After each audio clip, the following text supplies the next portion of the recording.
Hello and welcome to Scrolling with Ceazor. Today is May 20th, 2026. I got lots of news for you, but as always, it's not financial advice. Do what you got to do.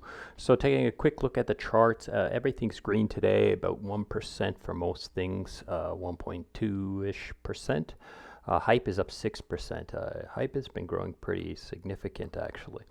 I guess it's bouncing around $50 right now, which is pretty good for me and for anyone who still holds their hype. Everything else is kind of bouncing around 1 to 2% gain, but as you can see, the charts are still quite red. It's green today, but red for the past few days, past week or so.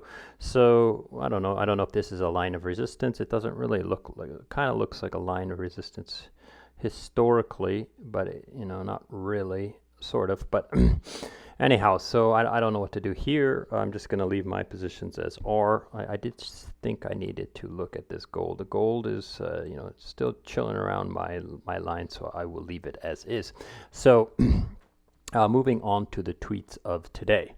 So first of all, we have this Tangent Finance. I haven't looked at this deeply, but there are some key things in here that are very interesting. Okay, so it seems to be a project that is using some of the DeFi building blocks that are out there to launch a stablecoin with a savings account. Okay, so it does say it's powered by Yearn v3 Volt standard. So that I don't think Yearn is actually running this. It's more like they just kind of used Yearn's standard code to build this stablecoin and this staked stablecoin. You can kind of dig deeper into this, find out more, but apparently like all the revenues from on-chain activity, it's unstoppable, unmutable, and permissionless, which is fantastic. So yeah, I think we need a little bit more of these kinds of stablecoins in the space where they can't freeze them, they can't stop them, and they're just protected by code, basically. I'm a big fan of them. I think we should have more of those inside our ecosystem. So I hope I'll take a look at this and see if it warrants doing a complete video or not. But probably it's something standardized and not particularly warranting a snack sandwich explainer video on how it works. But again, I have to look through it and see what is there. Okay, moving on. So this guy Kalshi Crypto tweeted out today that a Korean funeral company lost $33 million on a leveraged Ethereum ETF trade. So it just kind of laughs. Like I do some leverage trading, like perps, and as well as like I do some like CDPs, but I don't loop very much, and I don't really want to get liquidated. But as you can see, some even like a funeral company just decided to leverage long something and lost like $33 million on their leverage long. That's pretty crazy, I think. Like a standard brick and mortar just deciding to go full degen and just completely leveraged up and got liquidated. So I don't know exactly how it's going. It says it's an Ethereum ETF trade. So maybe they were just, I don't know how they were looping in their banks, but somehow they were probably able to borrow versus their ETFs and then buy more ETFs and borrow versus theirs. So maybe they were doing it through a broker or something like that. Anyhow, so leveraged, long, liquidated, Korean foreign company, funeral company, dead. Okay, moving on. Daniel's tweeted out something pretty interesting here. So someone used their EtherFi card to buy something that was $600,000. I don't know what that purchase is. You can't, the transaction's on chain, but obviously the guy's identity is protected by EtherFi's own, internal stuff, right? Their own servers and stuff like that. So they don't print the person's identity on chain. But yeah, so he paid $600,000 through his credit card in a single transaction. And as a result, he earned $3,000 worth of ETH, which is, I really like this this model actually. So like basically, if you just every day you just use your EtherFi card to buy your groceries, you get a nice 3% cash back in ETH. So it's like you're paying yourself your dollar cost averaging into ETH with your every purchase you make every day. I think it's a fantastic way to like kind of dollar cost average into ETH. However, what I would suggest you do and consider is like you can convert this ETH into ETH. So what is that? It's EtherFi's staked ETH, which has an APR on it. So as you accumulate a little bit of ETH inside your vault, you can just convert it into WEETH, right? So, and you get some APR on it. So that's what I would suggest you to do if you are using an EtherFi card. Yeah, I'm not going to give my reference link because it's doxed. I'm using a doxed, obviously, address. My name is through that. So I don't really have an EtherFi referral link for that. But anyhow, let's move on. So Frax Force is talking about FRX USD and Aave. Okay, so let's take a look at this. So Aave went live. FRX USD was integrated on day one. It hit the 100% supply cap utilization, so people filled it up right away. And Llama Risk is recommending the 4.5 be increased to 10 million. So then more people can lend FRX USD on Aave V4. Aave V4 is a unique model. It's very unique in the sense that it's sort of isolated, but sort of not. So you can kind of compare it to Morpho or Silo a little bit, but not completely. I do have a video here, Aave V4 pre-look at isolated spoke design. So you can watch this video and get a better idea of how the system works. But I'm just here to kind of talk about this is fantastic. More and more spreading of FRX USD is a good thing in my opinion. There are two kinds of stablecoins in the space. There are things that are regulated, backed by treasuries, backed by TradFi stuff, and Frax Finance's FRX USD is one of those type of stablecoins. There are the permissionless ones that I talked about earlier, like Tangent, and of course I will talk about Liquidity later today.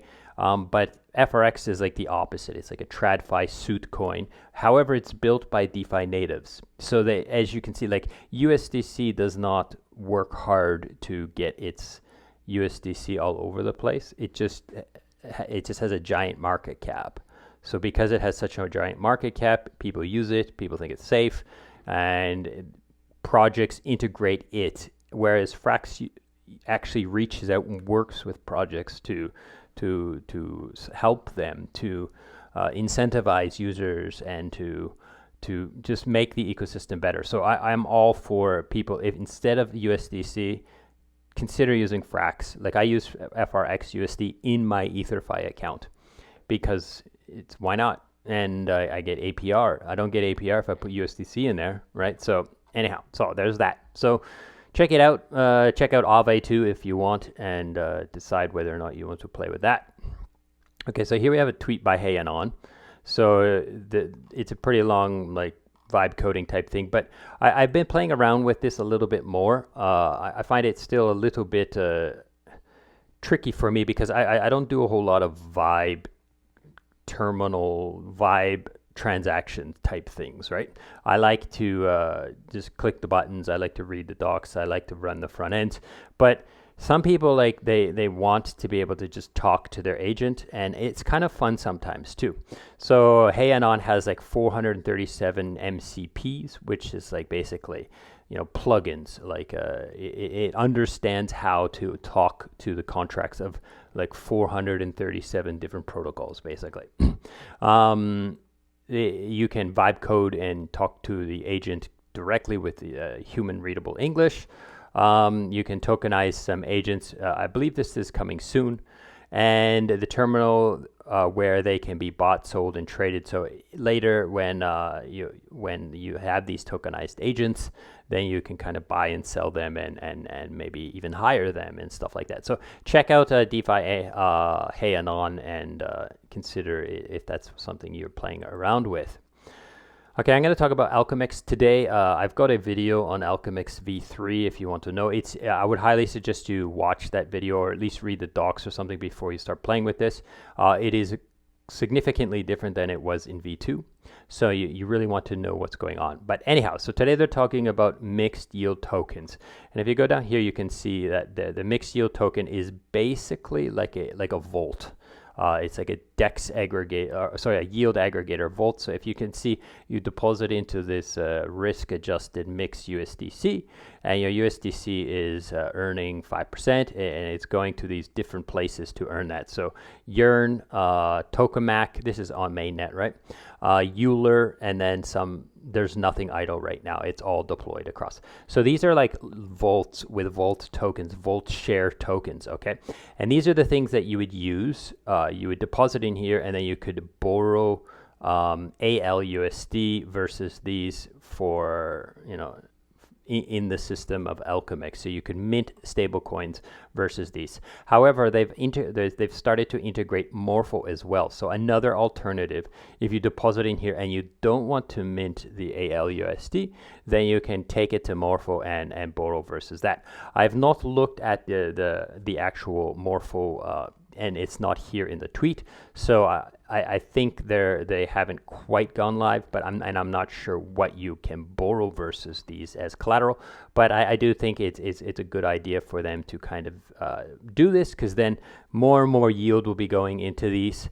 And if more and more deposits go into these mixed yield strategies, then they can possibly raise the amount of fixed yield volts that you can ARB the ALUSD with. So anyways, that's that. So check it out. As always, like I mentioned, check out the video if you want to know more about it. Okay, so Yearn Finance did this long tweet today. It's like a thread.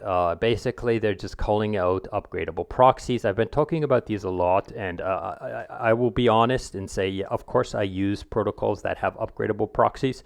And upgradable proxies aren't necessarily a terrible thing. Like even Open Zeppelin has a standard upgradable proxy system. So it's not something that's like crazy, wild, and super degen. But at the same time, Yearn never uses upgradable proxies. Everything that they deploy is immutable. They can't change anything.